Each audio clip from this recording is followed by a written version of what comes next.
Have you ever had one of those stress dreams where you're on trial for a crime you didn't commit? The air is thick, the judge is staring down at you, and you can't seem to get the words out to defend yourself. Now, imagine that nightmare is real. Imagine you're sitting in a sterile, wood-paneled courtroom, but the prosecutors aren't strangers.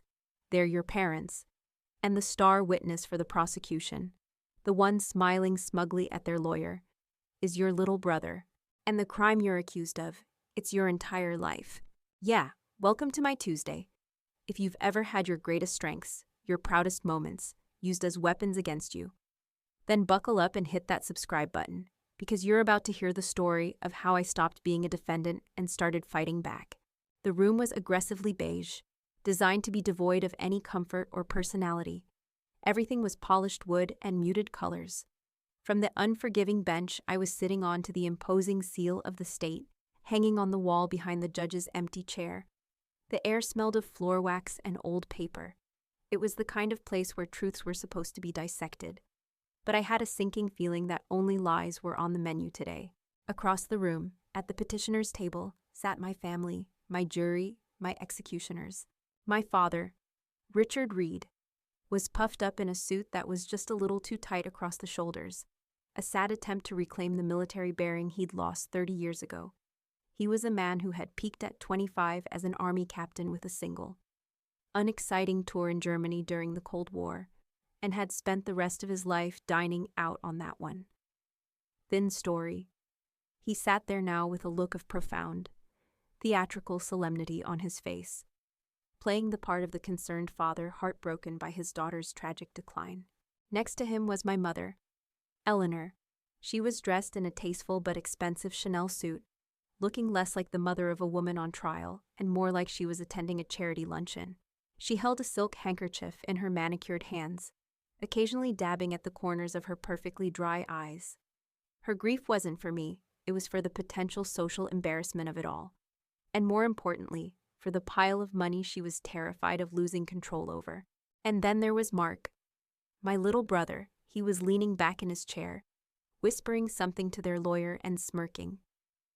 Mark, who had drifted through life on a cloud of mediocrity, failing upwards thanks to a series of loans from our grandparents.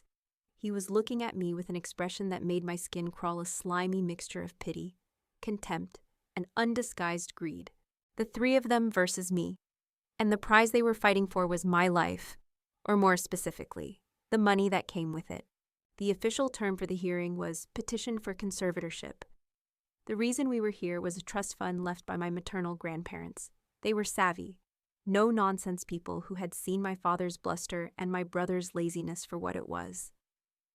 They had left the bulk of their considerable estate in a trust, with me named as the sole trustee and primary beneficiary, to be managed by me upon my 30th birthday. That birthday had been 2 months ago. My family had filed the petition 2 weeks after that. Their claim was as simple as it was insidious that I, Major Amelia Reed, a 12-year decorated veteran of the United States Army, was mentally incompetent. They alleged that my service, specifically my 2 tours in Afghanistan, had left me with such severe PTSD that I was a danger to myself and the family fortune. Their greed was wrapped in the silken, suffocating blanket of concern for my well-being. I sat with my lawyer, a sharp, empathetic woman named Sarah, and tried to regulate my breathing, just like I'd been trained. Inhale for 4, hold for 4, exhale for 4. It was a technique that had kept me calm under enemy fire. I was desperately hoping it would work under friendly fire, too. I was wearing a simple, dark gray blazer and slacks. It was a suit of armor, carefully chosen, and on the left lapel of my blazer, I had pinned one thing, my silver star. It wasn't for show, it wasn't a prop. To me, it was a reminder of who I was, of what I had survived, of the person they were trying to erase. It was small and unassuming, a silver star hanging from a strip of red, white, and blue ribbon. But to me, its weight was immeasurable. It was the weight of a promise I had kept to the soldiers under my command. It was the weight of a dusty, terrifying firefight in a forgotten valley. It was the weight of my honor, and it was the first thing they came for. Before the judge entered, their lawyer, a slick man named Mr. Davies with a smile that didn't reach his eyes, glided over to our table. "Good morning," he said, his voice smooth as oil. He looked at Sarah, but his eyes were on me, on the medal. "Miss Chen, Major Reed, we have a procedural matter we'd like to address before the judge is seated." Sarah's eyes narrowed. "What is it, Mr. Davies?" "My clients," he said, gesturing back to my family, who were all watching with pious, concerned expressions, "are worried about ensuring a fair and impartial hearing." He let that hang in the air. "We feel that the prominent displaying of military decorations could be seen as an attempt to, shall we say, create an improper emotional bias with the court." I felt the blood drain from my face, the sheer, calculated audacity of it.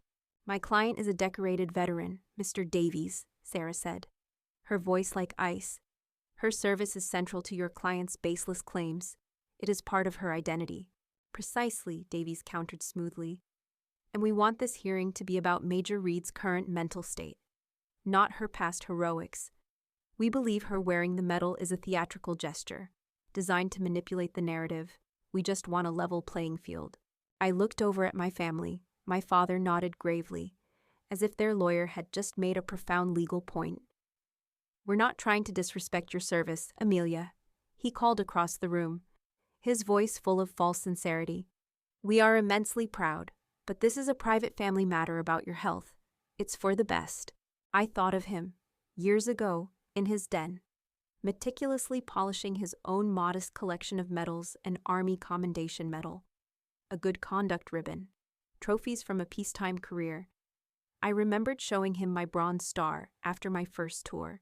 He'd glanced at it, grunted, and said, "Not bad. They give those out a lot more than they used to," before turning back to his own display case. My achievements were always a threat to his own inflated sense of self. I thought of my mother, who had loved telling her friends at the country club that her daughter was an officer in intelligence. She loved the social cachet of it.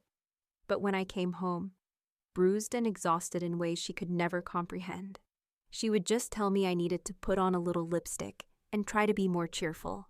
And I thought of Mark. Last year, he had come to me, asking for a $100,000 loan from the trust before I even had control of it, to fund a ridiculous cryptocurrency scheme. I had refused. I told him the trust was for long-term security, not for gambling.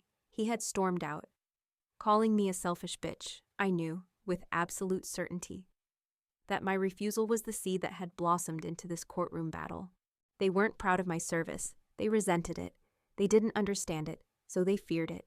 And now, they were trying to use it as a weapon to destroy me, and simultaneously, trying to strip me of its very symbols. "Amy," Sarah said softly, turning to me, "it's a dirty tactic, and it's disgusting. But he might have a point about the judge. We don't want her thinking we're leading with emotion. The facts are on our side. We don't need the medal to prove who you are." I looked down at the silver star. I could almost feel the heat of the Afghan sun, smell the dust and cordite in the air. I could hear the voice of my sergeant, yelling my name. The medal wasn't a memory of past heroics. It was a tombstone for a part of myself I had left behind in that valley. It was a shield, and they were asking me to put it down before the first arrow had even been fired. My hand trembled as I reached up to my lapel. My fingers fumbled with the clasp at the back. It felt like I was betraying a part of myself, like I was conceding a battle before it had even begun. With a small click, the pin came free. I held the medal in the palm of my hand. It looked so small, so innocent, yet it felt as heavy as a mountain. I saw the empty space on my blazer, just 2 tiny pinpricks in the dark gray cloth. It felt like a fresh wound.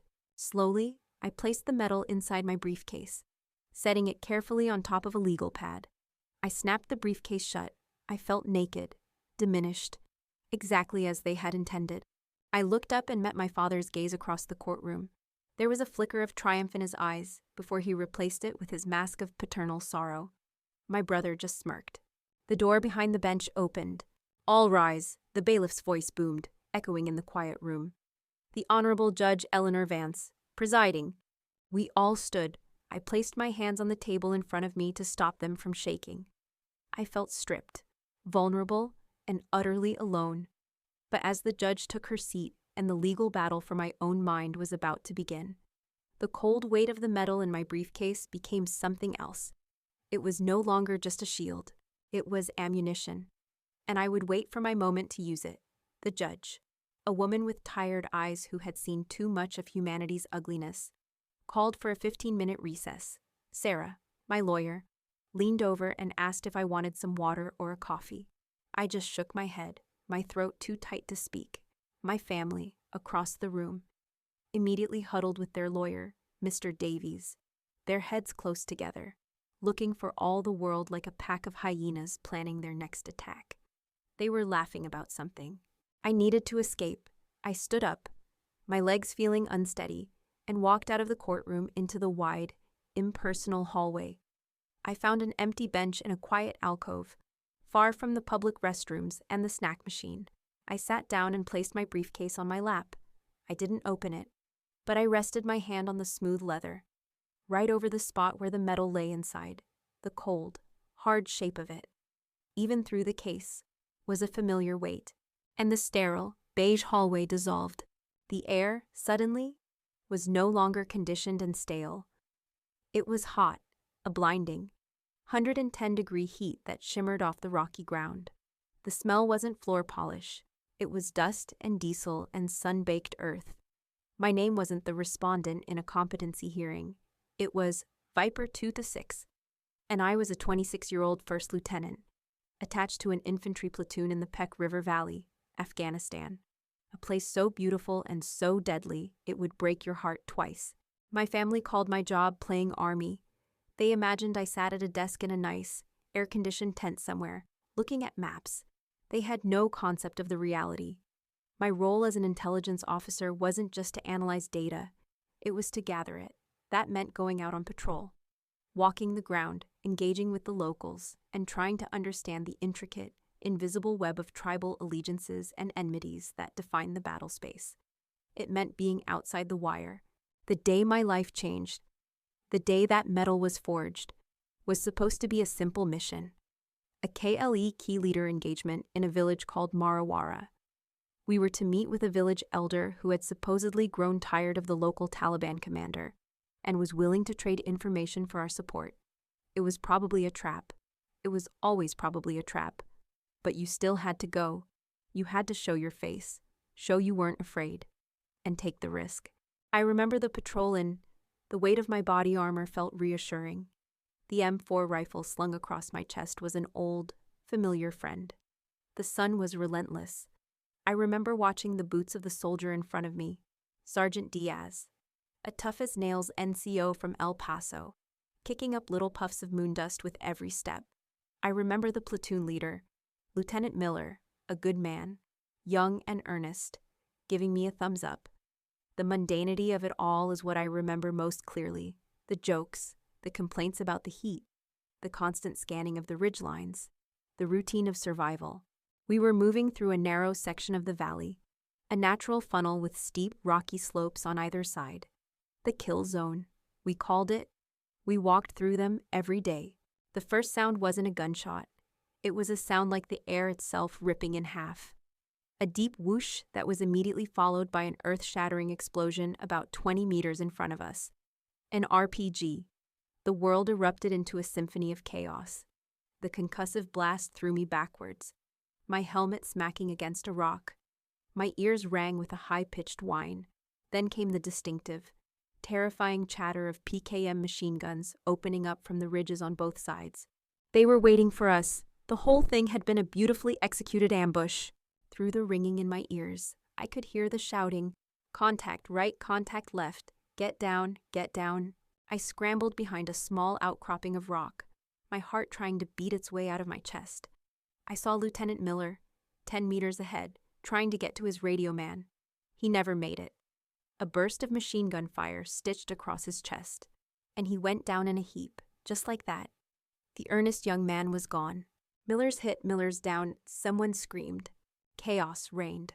We were pinned in the center of a perfect, L-shaped ambush, taking effective fire from two directions.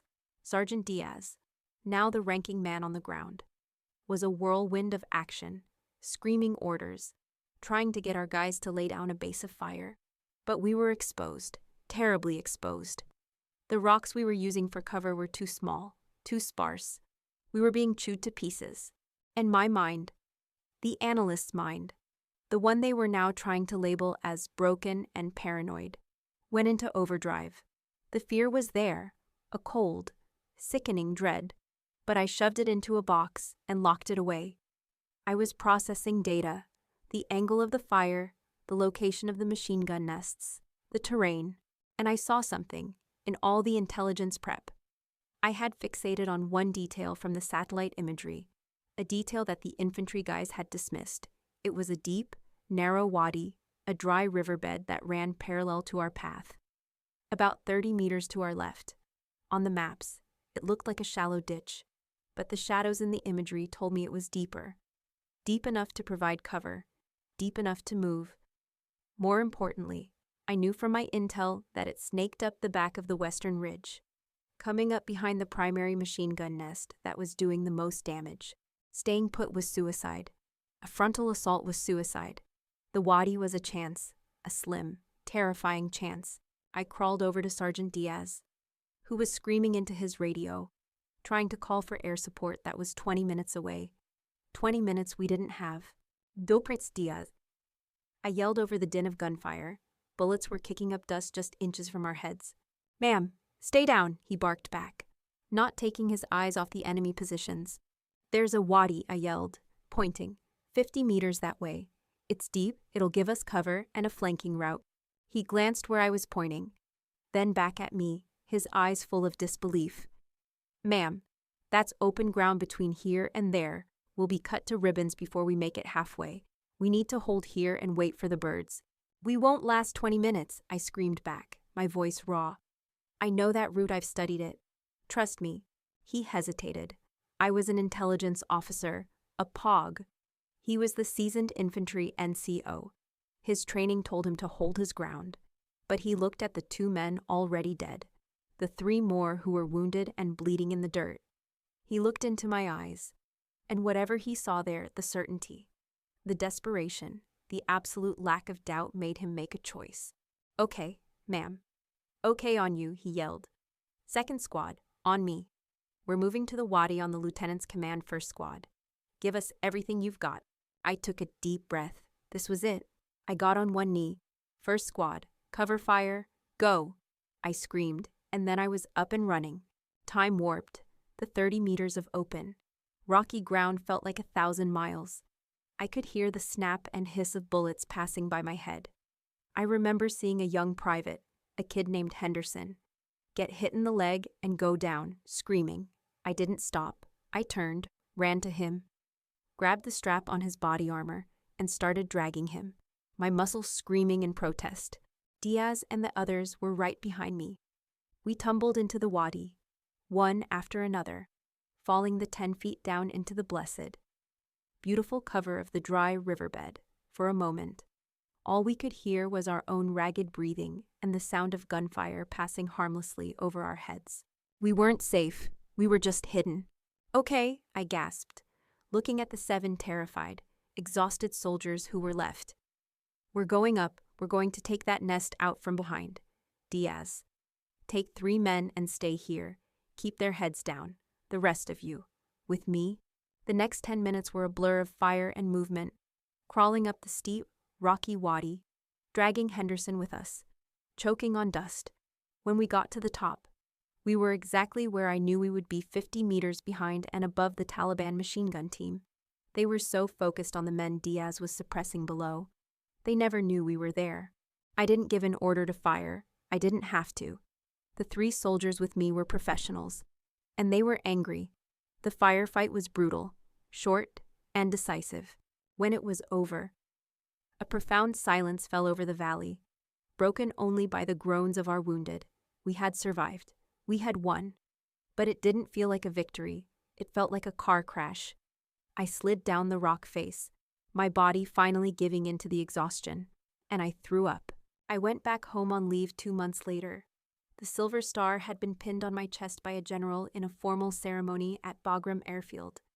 I tried to explain it to my family one night at dinner. "So, you were in a fight?" my brother, Mark, asked, scrolling through his phone. "Did you, shoot anyone?" "Mark, that's not polite," my mother chided. "So, Amy, they gave you a medal for that." "That's lovely, dear. Is it real silver, you know? Your cousin Jennifer just got engaged. The ring is absolutely stunning." My father cleared his throat, eager to reclaim his position as the family's resident military expert. "A firefight is all about discipline," he began, launching into a long, boring story about a training exercise he'd been in Germany in 1988, where they had to use blanks. I just sat there, stirring my mashed potatoes, feeling like I was on another planet. I had just described the most terrifying and transformative day of my life, a day where I had watched men die and had been forced to take command under fire, and they had processed it with all the emotional depth of a soap dish. They didn't get it. They didn't want to get it. My reality was too harsh, too complicated. It didn't fit with their comfortable, suburban worldview. Now, sitting on this cold bench in this cold hallway, I finally understood. My family wasn't just ignorant of my sacrifice. They were actively hostile to it. My honor, my service, my scars, they were an inconvenience. They were an ugly, complicated truth that interfered with their simple, greedy desires. Taking my medal from me wasn't just a legal tactic. It was an attempt to erase the person I had become, the person they couldn't control. The bailiff's voice echoed down the hall. "Recess is over. Hearing will resume in 2 minutes." I stood up. I picked up my briefcase. The weight of the medal inside it felt different now. It was no longer a shield against my family. It was a weapon. And I was about to go to war. I walked back into the courtroom and took my seat, the ghost of a 15-minute lifetime still clinging to me. The chill of the air conditioning felt sharp against my skin. I could feel my family's eyes on me, but I didn't look at them. I focused on the wood grain of the table in front of me, on the controlled breathing that was my only anchor in this storm. Sarah gave my shoulder a brief, reassuring squeeze. I nodded, my eyes fixed forward. The battle was about to be joined. "The petitioners may call their first witness," Judge Vance said, her voice flat and impartial. Mr. Davies rose with the fluid, reptilian grace of a man who was comfortable with destruction. "The petitioners call Richard Reed to the stand." My father walked to the witness stand, his gait a carefully rehearsed performance of a man carrying a great burden. He sat down, adjusted his tie, and looked at the judge with an expression of deep, paternal sorrow. The show was beginning. "Mr. Reed," Davies began, his voice dripping with sympathy, "we're all here today for a difficult reason. Could you please tell the court, in your own words, about the changes you've observed in your daughter, Major Reed, since her return from her military service?" My father took a deep, shaky breath. "She's not my daughter anymore," he said, his voice cracking on cue. "Not the one I knew. The girl I sent off to the army was full of life, full of laughter, the woman who came back. She's a stranger, a quiet, haunted stranger living in my daughter's body." He paused, letting the dramatic statement hang in the air. "She isolates herself. She has a small apartment, but she's turned it into a fortress. She barely sees anyone. She'll lock herself in there for days on end. We call, we text. And half the time she doesn't even answer. It's like she's paranoid. She thinks everyone is watching her, that everyone is a threat." I scribbled a note on my legal pad and pushed it toward Sarah. "Need for decompression after social interaction, not paranoia. Hypervigilance is a trained response, not a pathology." "And can you describe her behavior at home?" Davies prodded gently. "It's the rituals," my father said, shaking his head sadly. "The obsessive rituals. Everything has to be just so when she visits. I see her checking the locks on the doors and windows, not once, but 2, 3 times. She arranges things on her nightstand in perfect, straight lines, her car keys, her wallet, her phone, always in the same order. It's not normal, Your Honor. It's like her mind is stuck in a loop. A military loop she can't get out of. Standard operating procedure for securing personal space." I wrote, "A grounding technique, not obsession." "And how does this condition affect her financial judgment?" Davies asked, getting to the heart of the matter. "She hoards money," my father declared, his voice full of frustration. "The trust our parents so generously left. She treats it like a dragon sitting on a pile of gold. Her brother, Mark, came to her with a sound business opportunity, a chance to grow the family's assets. And she refused, flat out, no discussion. She has this irrational fear of losing everything, of risk. It's not sound financial management. Your Honor, it's a symptom. It's a mind crippled by fear. I had to clench my fist under the table to stop my hand from shaking with rage. The sound business opportunity was a Ponzi scheme wrapped in crypto jargon. My refusal wasn't fear. It was due diligence. They were taking my greatest strengths, my discipline, my caution, my ability to remain calm and assess threats, and twisting them, pathologizing them into a portrait of a broken woman. When my father stepped down, looking emotionally drained from his masterful performance, my brother was called next. Mark sauntered to the stand, the very picture of a concerned, relatable, normal young man. "Mr. Reed," Davies began, "you're close with your sister, is that correct?" "We used to be," Mark said, his voice laced with a phony sadness. "But now it's hard. It's like walking on eggshells around her. Could you give the court an example of the erratic behavior you've witnessed?"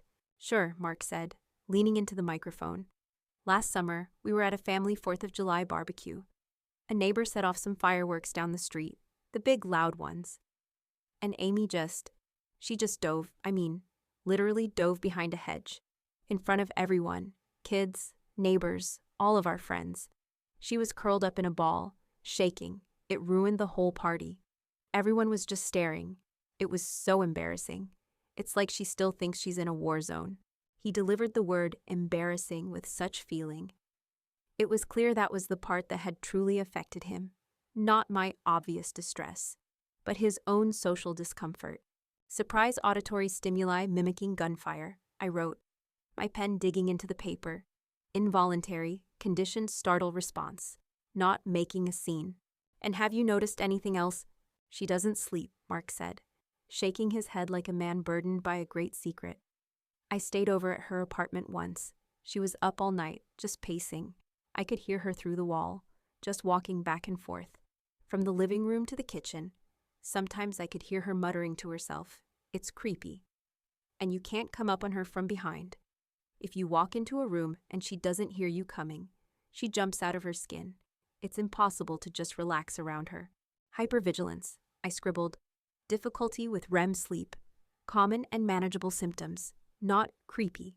He was describing a textbook case of combat-related PTSD, but he was delivering it like a gossip columnist describing the bizarre antics of a faded celebrity. He was taking my trauma, my private struggle that I worked on every single day with therapists and routines and sheer force of will, and he was turning it into a sideshow for the court, a spectacle to prove how crazy I was. When he was done, my mother took the stand. This was the grand finale. This was the performance designed to win over the judge's heart. She clutched her silk handkerchief, and her lower lip trembled as Davies began. "Mrs. Reed, I know this is difficult for you," he said, his voice like a funeral director's. "What is your greatest fear for your daughter?" "That she'll be alone," my mother whispered, a single, perfect tear tracing a path down her cheek. She can't connect with people anymore. She can't function in polite society. We had her over for a dinner party to try to get her to socialize. And my friend Carol, a lovely woman, she accidentally dropped a serving platter in the kitchen. The crash. Oh, the look on Amy's face. She jumped up from the table, and she looked at me. She looked at me like I was the enemy, like I was a threat to her. She backed into a corner.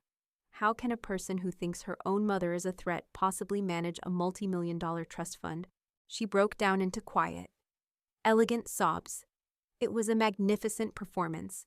She had taken a moment of auditory trigger, a moment of pure, panicked reflex, and twisted it into a narrative of me being a paranoid lunatic who was afraid of my own mother. "All we want is to take care of her," she concluded, her voice muffled by her handkerchief. "To protect her, to manage her affairs so she doesn't have to carry that burden. She's been through so much. She is so fragile. She just deserves to rest." The lawyer's work was masterful. He had taken all their disparate, anecdotal lies and woven them into a single, cohesive, and damning narrative. It was a story of a tragic hero, broken by war, whose discipline had become obsession, whose watchfulness had become paranoia, whose trauma had become insanity. He had turned my service into a disease, and my family into the reluctant, loving doctors who were here only to administer the cure, a court-ordered conservatorship. "Thank you, Mrs. Reed. You may step down," Davies said gently. He looked over at our table, a look of unassailable confidence on his face. He had presented his case. He had painted his portrait of me as a broken thing. "The petitioners rest, Your Honor." The judge turned her tired eyes to my table. "Ms. Chen," she said, "your witness." Sarah looked at me, her expression a mixture of anger at what she had just heard and steadfast support. I took a deep breath. For an hour, I had been forced to sit in silence while the people who were supposed to love me most took my life, my service, my pain, and contorted it into something ugly and unrecognizable. They had defined me as a collection of symptoms, a case study in brokenness. Now, it was my turn to speak. The judge called for another short recess before the defense began, and I knew, as I stood up to walk out into the hallway for the second time, that the worst was yet to come. They had attacked my mind. Now they would come for my honor. The judge called for another 15-minute recess before my defense began. The air in the courtroom felt thick and heavy, saturated with the lies my family had so carefully constructed. As I stood up, my legs felt like lead. Sarah put a hand on my back, a silent gesture of support.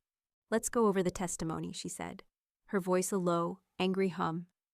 "They've contradicted each other on 3 key points. We can tear them apart on cross-examination." I just nodded, unable to summon the energy to speak. We walked out into the hallway, a wide, echoing space that felt even colder than the courtroom. My family was already out there, huddled with Mr. Davies, basking in the afterglow of their successful character assassinations. They weren't whispering conspiratorially anymore. They were speaking in normal tones. My father laughing at something Davies said. They were confident. They believed they had already won. Sarah and I found a quiet corner, and she started talking strategy, her voice sharp and focused. But I couldn't concentrate. My mind was a maelstrom of their words, their twisted versions of my life, paranoid, obsessive, erratic, fragile, broken. The words circled me like vultures. I instinctively reached up and touched the lapel of my blazer, my fingers finding the 2 small, empty pinpricks in the fabric. A wave of profound loss washed over me. They had forced me to disarm myself, to remove the one external symbol of my truth before the battle had even begun. It was a masterful, cruel move. "Amy, are you with me?" Sarah asked, her voice cutting through my fog. "I'm here," I said, though it felt like a lie. It was then that they approached. The 4 of them, my father, my mother, Mark, and their smug lawyer strolling toward us as if they owned the courthouse. Mr. Davies gave Sarah a nod that was pure condescension and then tactfully excused himself, leaving the hyenas to confront their prey alone. "Well, that all seemed to go very well," my father began, stopping a few feet in front of me. He was trying to sound magnanimous, the benevolent patriarch reluctantly doing what was necessary. "The judge seems to be a very reasonable woman. She'll see that we're only doing this for your own good." "Great performance in there, sis," Mark sneered, a cruel twist to his lips. "The whole stoic, silent soldier routine. Very dramatic. The judge must be eating it up. You should get an Oscar to go with your other little trinkets." I stared at him, my expression a blank wall I had spent years perfecting. My lack of reaction only seemed to fuel his contempt. "What's wrong, Amy?" he taunted, stepping closer. "Missing your favorite toy." His eyes flicked to the lapel of my blazer. "Oh, that's right. You had to take it off. Wouldn't want anyone to think you're actually proud of what you did. We might make you seem unstable." "Mark, that's enough," my mother said, though her voice held no conviction. Her eyes darted around the hallway, her real concern being the potential for a public scene. "Amelia, darling, people are looking. Can't we just handle this with some dignity?" Dignity. The word was so absurd in this context. I almost let out a bitter laugh. "You're right, Eleanor," my father said, his voice dropping to a conspiratorial whisper, though it was loud enough for anyone nearby to hear. "She's putting on a show, but she can't hide who she really is. A hero on the outside." but broken on the inside, utterly broken. I felt my hand clench into a fist at my side. I wouldn't rise to the bait. I wouldn't give them the satisfaction of an emotional outburst. I would stand here. I would take it. And then I would go back into that courtroom and I would dismantle them with the truth. But I had underestimated the depths of their arrogance, the sheer scale of their cruelty. My father's eyes followed my own gaze, down to my briefcase, clutched in my other hand. He must have seen the way I was holding it. A white-knuckled grip of protection. "What are you hiding, Amelia?" he asked, a strange, calculating look in his eye. "What's so precious in there?" Before I could react, he lunged forward. It wasn't a violent move, but it was swift and shocking. He grabbed the handle of my briefcase, trying to pull it from my grasp. "Dad, stop it," I gasped, holding on tightly. "Richard, for God's sake," my mother hissed, her eyes wide with social terror. Sarah stepped forward. "That's enough, get your hands off my client's property." But he ignored them, with his other hand. He fumbled with the clasps on the briefcase. He was stronger than I was, and with a sharp jerk, he pulled it free. The briefcase fell open on the floor, its contents spilling onto the polished linoleum. A legal pad, a pen, a bottle of water, and my silver star, which landed with a soft, metallic clink. It lay there on the floor, gleaming under the harsh fluorescent lights, a tiny, perfect star, a symbol of so much pain and sacrifice. Now lying on the dirty floor of a courthouse hallway, my father stared down at it, his chest heaving. Then, with a look of utter contempt, he bent down, snatched it up, and held it between his thumb and forefinger as if it were a dead insect. "This," he said, his voice dripping with scorn. "This is the whole problem. This little piece of metal. You came back from that war thinking this made you special, better than us. You hide behind this, pretending you're a hero, when really you're just a mess." My breath caught in my throat. I couldn't speak. I could only stare at the metal, my metal, being held in his hand, being tarnished by his words. "You think this makes you honorable?" he continued, his voice rising, his face turning red. He was playing to the small audience of passers-by who had stopped to stare. "Let me tell you what's honorable. Taking care of your family is honorable.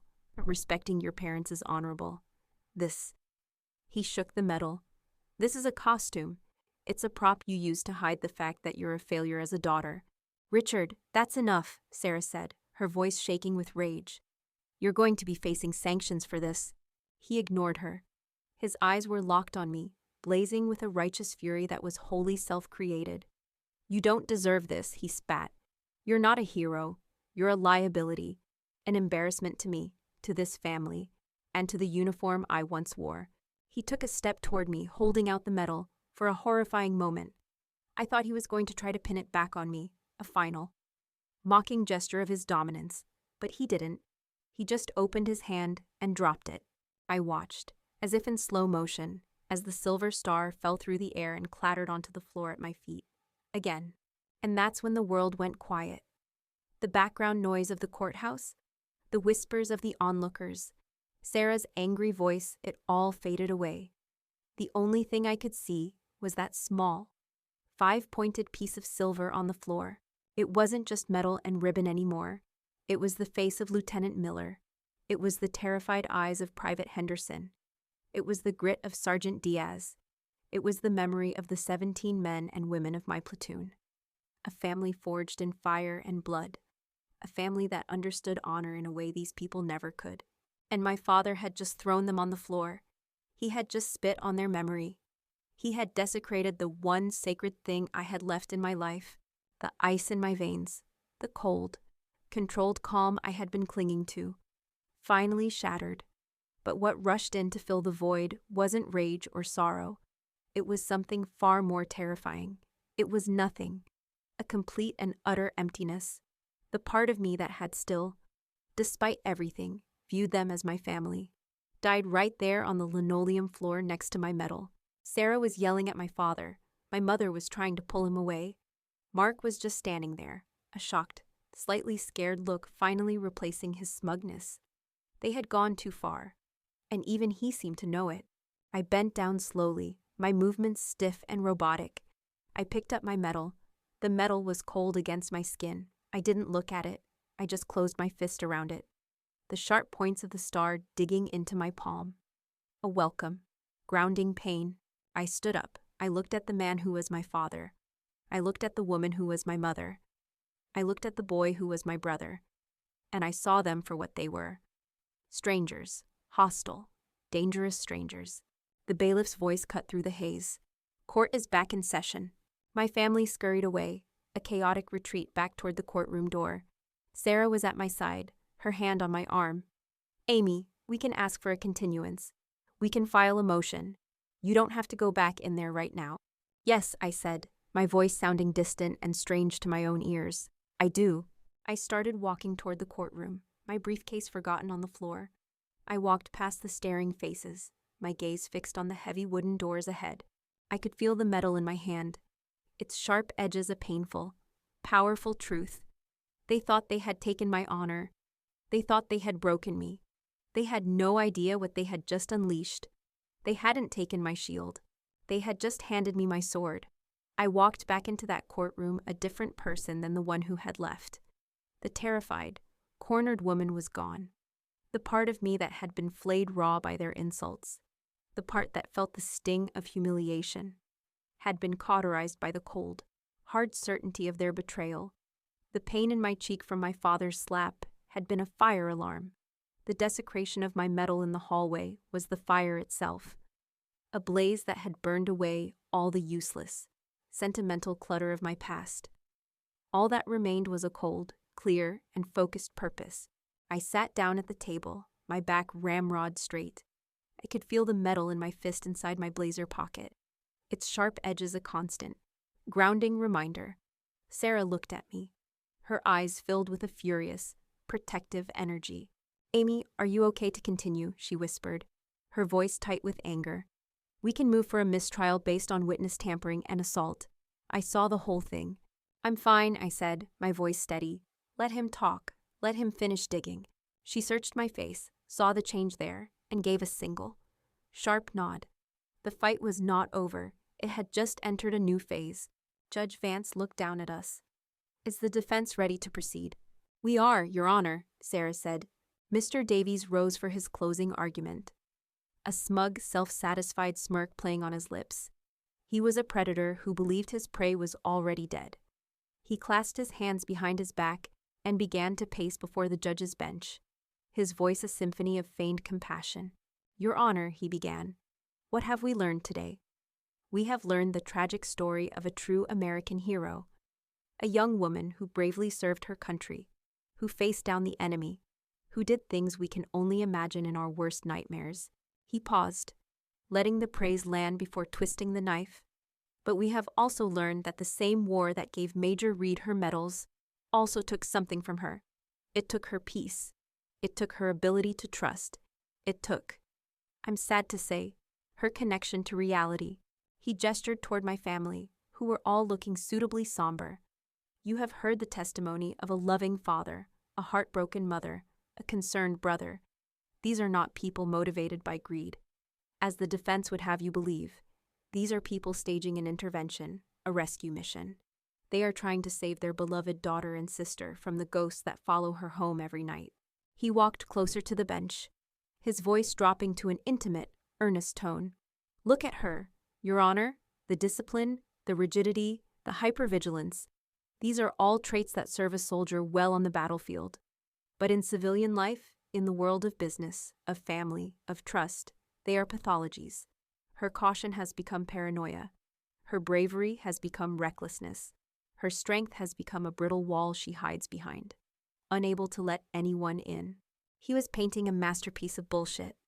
And I had to admit, he was a hell of an artist. He took every ounce of my training, every scar I had earned, and reframed it as a symptom of madness. The family is not trying to take Major Reed's money, he said, his voice ringing with sincerity. They are trying to give her back her life.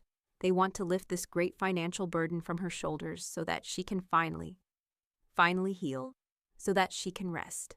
This petition isn't an act of aggression, Your Honor. It's an act of profound and desperate love. He was about to deliver his final, killing blow. I could see it in the way he puffed out his chest. To leave this trust in her hands would be like leaving a loaded weapon in the hands of a... He never got to finish the sentence, because at that exact moment, the heavy double doors at the back of the courtroom swung open with an authoritative thump-thump. Every head in the room turned. A bailiff, startled by the interruption, moved to intercept, then stopped dead in his tracks, his eyes widening.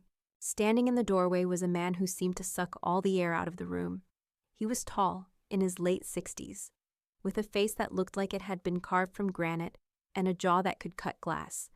But it wasn't just his presence that commanded attention. It was the uniform. The immaculate dark blue of the Army service uniform, Class A, on his shoulders. 4 silver stars glittered under the fluorescent lights, and on his chest, a dazzling, multicolored tapestry of ribbons told a story of a lifetime of service at the highest echelons of power. My father gasped. I could hear it from across the room. A sharp, strangled intake of breath. He grabbed Mark's arm, his face, which had been a mask of smug concern, suddenly alight with a look of pure, disbelieving ecstasy. "It's him," he whispered, his voice loud enough to carry in the stunned silence. "It's General Thompson, Jimmy Thompson. He actually came." My brother and mother stared, their expressions mirroring my father's awe. They truly believed the cavalry had arrived, their cavalry, the final, unimpeachable witness to their righteousness, the ultimate validation of their narrative. My father looked like a man whose prayers had just been answered by God himself. General James Thompson took no notice of the stir he was causing. He walked into the courtroom with a calm, unhurried gait, his polished shoes making no sound on the tiled floor. His eyes, a sharp, intelligent gray, scanned the room, passing over the judge, over a flustered Mr. Davies, over my father's beaming face, and then his eyes found me. He stopped, and for a long second, we just looked at each other across the room. He didn't smile, but the look in his eyes was a thunderclap. It was a look of recognition, of profound, unshakable respect. And underneath it, I saw a flicker of something else, a cold, hard anger, an anger on my behalf, in that single glance. He said everything. "I'm here. I know the truth. I've got your 6. For the first time that day, I felt like I could breathe again. General Thompson broke the gaze and walked with purpose directly to the bar separating the court from the gallery. He stopped and addressed the judge, his voice a calm, deep baritone that commanded instant authority. "Your Honor, General James Thompson, United States Army, retired. My sincere apologies for this interruption. I was in the city for a conference and was made aware of these proceedings only an hour ago. I believe I have testimony that is of critical and direct relevance to this case. I respectfully request permission from the court to be heard as a character witness for Major Amelia Reed." The judge, who had been looking annoyed at the interruption, now looked intrigued. She stared at the 4 stars on his shoulder, then back at his face. Mr. Davies, however, had recovered from his shock. "Objection, Your Honor," he sputtered. His face flushed. "This is highly, highly irregular. The petitioners have rested their case. We have no notice of this witness. This is a procedural ambush." Judge Vance leveled a cool gaze at him. "Mr. Davies, your entire case rests upon your particular interpretation of Major Reed's military service and its subsequent effects on her character. I find it difficult to believe that the testimony of a 4-star general, under whom Major Reed may have served, is not relevant. The court's primary duty is to ascertain the truth, not to adhere to a convenient schedule. Your objection is overruled. General Thompson, you may approach the stand." My father was practically vibrating with joy. He was still convinced this was his moment. General Thompson gave a slight, formal nod to the judge. Then he began the long walk to the witness stand. The walk took him directly past the petitioner's table. As he passed, my father, unable to contain himself, started to rise from his chair, a huge grin on his face, his hand half extended. "Jimmy," he began. General Thompson did not break his stride. He turned his head slightly, and the look he gave my father was one of pure, unadulterated ice. It was a look of such profound contempt, such utter dismissal, that it physically stopped my father in his tracks. My father's smile froze, then collapsed. The color drained from his face, the dawning horror, the first inkling that he had made a catastrophic miscalculation, began to flicker in his eyes. The general reached the witness stand and stood waiting as the clerk approached with the Bible. "Do you swear to tell the truth, the whole truth, and nothing but the truth? So help you God," the clerk asked. General Thompson placed his left hand on the Bible. He raised his right hand. His eyes found mine again across the courtroom. "I do," he said, and it felt less like an oath to the court and more like a promise to me. The clerk's voice seemed to come from a great distance. "Do you swear to tell the truth, the whole truth, and nothing but the truth? So help you God." General Thompson's hand rested firmly on the Bible. His gaze was fixed on the judge, but I felt it as if it were a physical force, a shield around me. "I do," he said, his voice a calm, resonant baritone that filled the courtroom with an unshakable authority. He sat down in the witness box, the chair, which had made my father look small and my brother look like a petulant child, seemed to be custom-made for him. Sarah rose, a new light in her eyes. The tide had turned, and she knew it. "General Thompson, thank you for being here. Could you please state for the court how you know my client, Major Amelia Reed?" "Of course," the general began. "I first became aware of then-Lieutenant Reed in 2012 when she was assigned as an S2 intelligence officer to the 173rd Airborne Brigade in Afghanistan. I was the commanding general of the International Security Assistance Force at the time. All significant operational reports, particularly those involving high-risk engagements, came across my desk. Major Reed's name came across my desk several times, always for the right reasons. I could see my father preening at his table, a flicker of his earlier pride returning. He was hearing what he wanted to hear, his daughter's name being spoken by a general. He still didn't understand what was happening. "General," Sarah continued, "the petitioners have testified that Major Reed's service left her broken, paranoid, and unstable. Based on your knowledge of her record and performance, how would you characterize her?" The general's eyes shifted from Sarah to the judge. "Your Honor, what the petitioners in this case have characterized as pathology, the United States Army characterizes as exemplary professionalism. What this family calls paranoia, we call situational awareness, a trait that keeps soldiers alive. What they call obsessive rituals, we call discipline and attention to detail, the hallmarks of a superior officer. Major Reed is not broken. She is one of the most mentally fortified, clear-headed, and resilient officers I have had the privilege of observing in my 40-year career." Mr. Davies jumped to his feet. "Objection, the general is offering opinion, not fact." "Overruled," Judge Vance snapped without even looking at him. "The general is offering an expert assessment of his field. Please continue, General." The smug look was gone from Davies' face now, replaced by a sheen of nervous sweat. "General," Sarah said, her voice steady, "the court has heard testimony today regarding the incident for which Major Reed was awarded the Silver Star.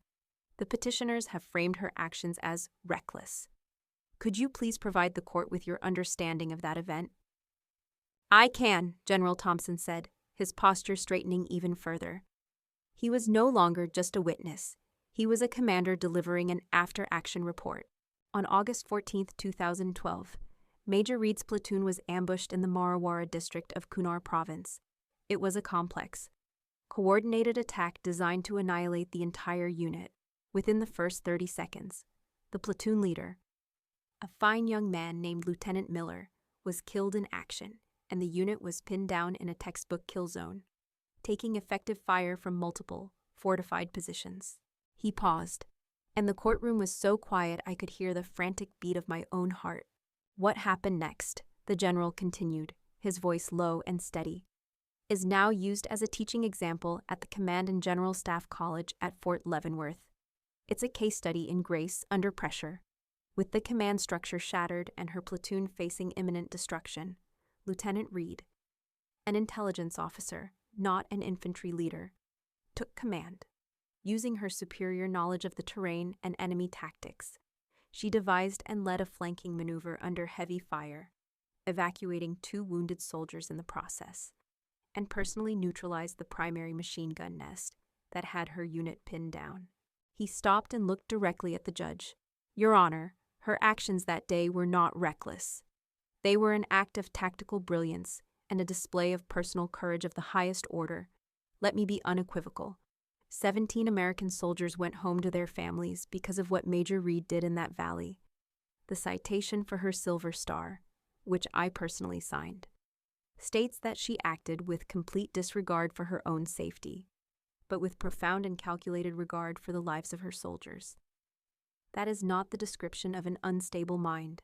That is the definition of a hero. He then turned his head slowly and fixed his icy gaze on my father. My father shrank back in his chair, his face ashen. The last vestiges of his deluded pride had evaporated. He now looked exactly like what he was, a small, weak man in the presence of a great one. "Your Honor," the general said, his voice now laced with a cold fury that was more terrifying than any shout. "I also feel compelled to address the petitioner, Mr. Richard Reed's implied relationship with me." Sarah, seeing her opening, interjected smoothly. "General, Mr. Reed has suggested to many that you and he are old friends." General Thompson's expression was one of profound disgust. "Mr. Reed served under my brigade command as a junior captain in West Germany for a period of 6 months in 1988. He performed his administrative duties adequately. I have not had any contact with him since. We are not, nor have we ever been, friends." It seems he has built a 30-year narrative for himself, based on a brief and unremarkable professional acquaintance. The words hit my father like a physical blow. He actually slumped in his chair, his face a ruin. "And I will say one more thing for the record," the general said, his voice dropping to a near whisper, yet it carried to every corner of the room. He was looking at my father, but speaking to the court, to the world, to history. To witness a man who once wore the uniform of the United States Army attempt to twist and weaponize his own daughter's sacrifice and valor to use her scars, earned in service to this nation, as a tool to try and steal her inheritance, is one of the most profoundly dishonorable acts I have ever seen. He finished. He had not raised his voice. He had simply spoken the truth, and the truth had obliterated them. Mr. Davies was a statue of sweat and failure. He had no questions on cross-examination. He had nothing left. Judge Vance looked down from her bench, and the tiredness in her eyes was gone, replaced by a searing contempt. She looked directly at my family. "In my 10 years on this bench," she said, her voice ringing with judicial fury, "I have rarely been confronted with a petition so transparently and despicably motivated by greed. You have wasted this court's time. You have slandered a decorated officer. You have brought shame upon yourselves." She raised her gavel. "The petition for conservatorship is dismissed, with extreme prejudice, and I suggest you offer your daughter a groveling apology, though I doubt she would, or should. Accept it." The gavel came down with a sharp, final crack. It was over. A sob escaped my mother's lips. Mark just stared into space, his mouth hanging open. My father looked like he had aged 20 years in 20 minutes. General Thompson stepped down from the stand. He walked over to my table as Sarah was gathering our papers. He ignored the wreckage of my family completely. "Let's get you out of here, Major," he said softly. I stood up, my legs still feeling a little weak, as we turned to leave. The general's eyes fell on the lapel of my blazer. He frowned slightly at the 2 empty pinpricks in the cloth. "Major," he said, his voice quiet, "where is your medal?" My hand went to my pocket. I pulled out the Silver Star, the medal now warm from my grasp. I held it out to him on my palm. He looked at it, then at me. A sad, knowing look passed through his eyes. "No soldier should ever be made to hide their colors," he said. "Especially not this one." He gently took the medal from my hand, and right there, in the center of the courtroom, in front of the judge, the lawyers, and the broken remnants of my family, General James Thompson carefully, respectfully, pinned my Silver Star back onto my blazer, right where it belonged. The click of the clasp was the loudest sound I had ever heard. We walked down the aisle and out the courtroom doors, leaving them behind. We didn't look back. As we stepped out of the courthouse and into the brilliant, clean sunlight, I took my first breath as a free woman. I had walked into that building a defendant. I was walking out a survivor. "General," I said, my voice a little hoarse, "I don't know how to thank you. Why did you come?" He looked at me, a rare, small smile touching his lips. I got a call this morning from a retired command sergeant major named Diaz. He heard from one of his old privates, a kid named Henderson. What was happening? The Army's a small town. Major, we take care of our own. He paused. Our real family, anyway. And in that moment, I understood. My family wasn't the 3 broken people sitting in that courtroom. My family was the platoon I had bled with. It was the tough sergeant who had my back. It was the 4-star general who came when he was called. They had tried to take my honor. They had tried to tell me I was broken, but they were wrong. What is forged in fire cannot be broken by the petty whispers of weak people. My service hadn't been my crime. It had been my salvation all along.